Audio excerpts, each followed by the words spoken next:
$40 million is what the auction hammer falls at when a Bugatti Type 57 SC Atlantic changes hands, and that number assumes one actually surfaces for sale, which almost never happens. Chad Hiltz, working out of Kingsport, Nova Scotia in Canada, spent 9 years building one by hand inside his shop. Not commissioning one, not funding a manufacturing effort, building one, surface by surface, panel by panel, using the same fabrication methods that shaped the original nearly a century ago. On March 31st, 2026, the body of the Chad Gotti finally came off the table, and the custom car world quietly shifted. This is the full story of what that build actually represents, what is happening in the shop right now, and the question that has been splitting the Bad Chad Customs fan base for years. Most people who find Bad Chad Customs through the reality television show encounter a builder who works fast, talks straight, and produces hot rods carrying a creative point of view that money alone cannot manufacture. What the casual viewer misses entirely is that running beneath every client build, every film season, and every deadline that pulled Chad away from his personal work, this Bugatti replica sat waiting. Seasons came and went on the YouTube channel. Customer builds rolled out the shop doors. The audience grew, and the Chad Gotti stayed on the table, accumulating years, building a reputation inside the fan base that grew heavier the longer it took. 9 years of waiting, and now that wait is ending. The Bugatti Type 57 SC Atlantic is not an automobile most people know on sight, but the facts surrounding it land with real weight once you hear them stated plainly. Only 4 were ever constructed. One was destroyed in a train collision during World War II, gone before much of the world had properly seen it.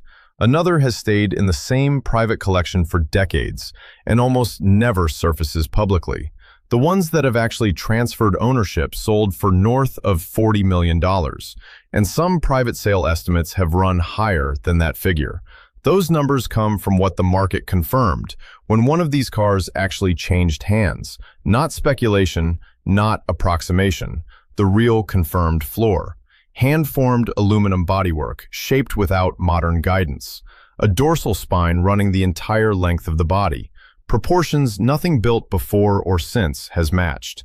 The Atlantic is the kind of automobile that makes automotive historians reach for language that keeps falling short.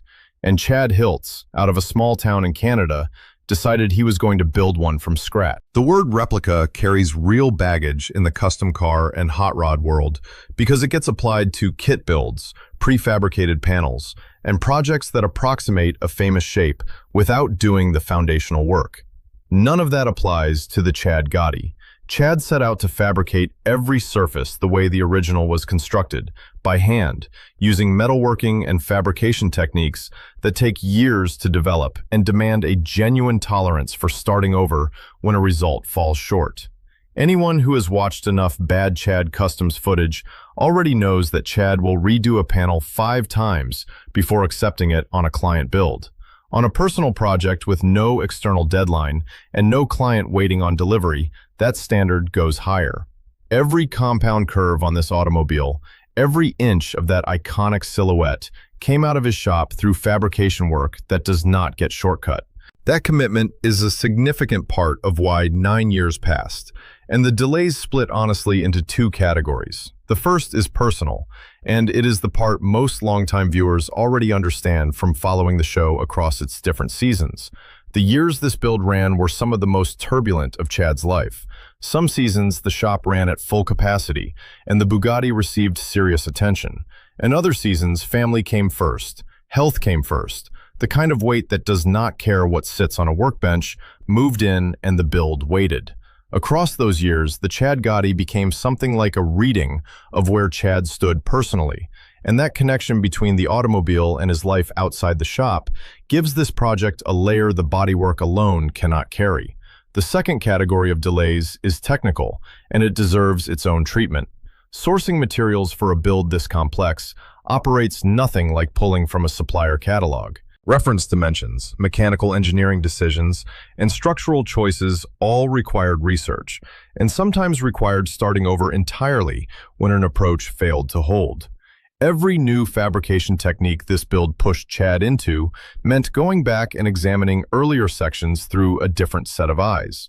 And what he found there sometimes needed to be completely redone. That is not failure by any reasonable measure. That is what building at this level of craftsmanship actually looks like when nobody is cutting corners to meet an artificial deadline. The reality television production schedule added its own layer, and this is the factor fans most consistently underestimate. Bad Chad Customs runs as a professional shop, where commissioned customer cars drive the content calendar, and the Bugatti, as a personal long-term project with no client attached, stepped aside whenever deadline work came through. Deadline work came through regularly across nearly a decade. The show continued. The hot rod builds continued. The Chad Gotti waited. On March 31st, 2026, the Bad Chad Garage YouTube channel posted footage of the body lifting off the table, and for anyone who had tracked this build through years of updates, that single moment lands differently than anything else this project has produced. The table serves as the build fixture where the body lives while it is being shaped and formed, and getting it off the table and positioned over the chassis marks one of the last major structural stages of a build this complex. The heavy fabrication work is behind him. What follows is refinement, fitment, mechanical completion, and the finish work that transforms this automobile from a hand-built body into a fully assembled car sitting on its own wheels. 9 years of work, and this is the final stretch.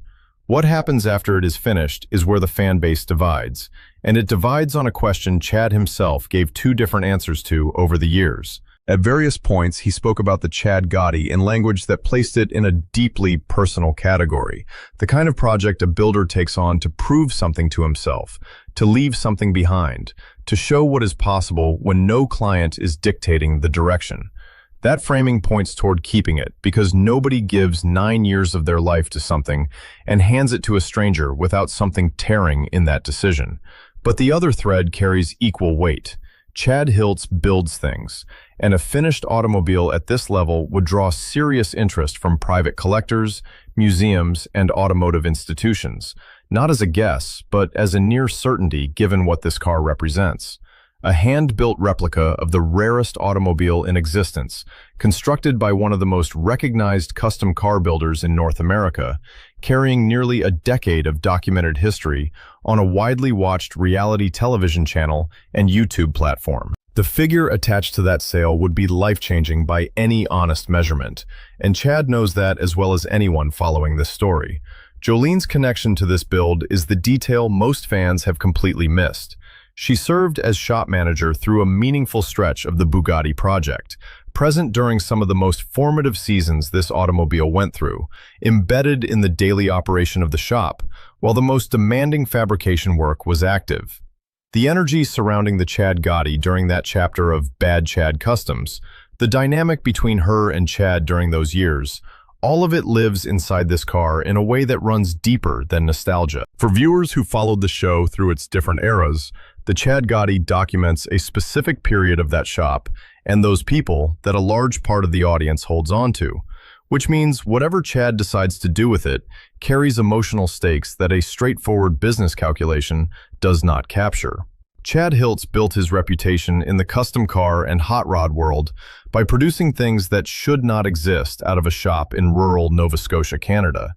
Builds that carry a point of view so specific you could identify his work without a nameplate in sight. The Bugatti replica is where all of that concentrates into its clearest and most complete form.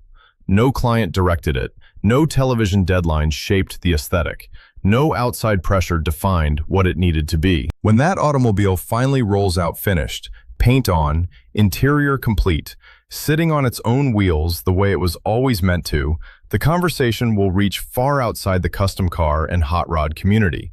A builder from a small town in Canada completing a hand-built replica of the most historically significant automobile ever made, without a factory or engineering team behind him, using the same hands that built everything else in that shop across a career spanning decades.